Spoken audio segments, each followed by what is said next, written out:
এই উম্মত দুযোগে যাবে বটে, কিন্তু হাতে হাতকড়ি থাকবে না, পায়ে বেড়ি থাকবে না, গলায় ছিকল থাকবে না, চেহারা এই উম্মতের কালো হবে না। দুযোগীদের চেহারা কালো, হাতকড়ি থাকবে, পায়ে বেড়ি থাকবে, গলায় ছিকল থাকবে। মালিক ফেরেশতাদেরকে জিজ্ঞাসা করবে, কোত্থেকে ধরে নিয়ে আসছো সেকে?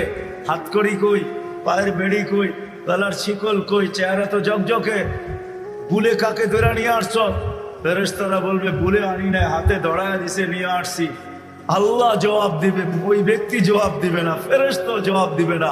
আল্লাহ বলবে, মালিক আমার বন্ধুর উম্মত, খবরদার। বলবে, আল্লাহ হাতকড়ি নাই কেন?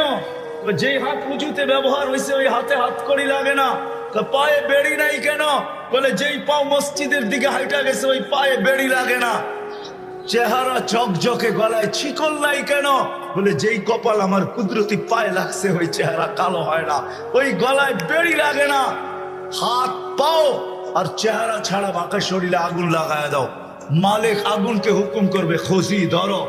আগুন আসবে, আল্লাহ দুযোগওয়ালাদেরকে, এই উম্মতের দুযোগওয়ালাদেরকে কলেমা স্মরণ করায় দিবে, আর জোরে জোরে কলেমা পড়বে। আগুন আসবে, ভাইগা যাবে, একবার, দুইবার, তিনবার।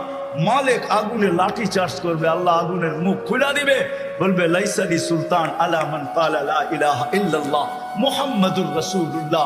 এই কলেমা যে পড়ে তাকে ধরার ক্ষমতা আমার নাই, তুমি ধরো, আমি পারবো না।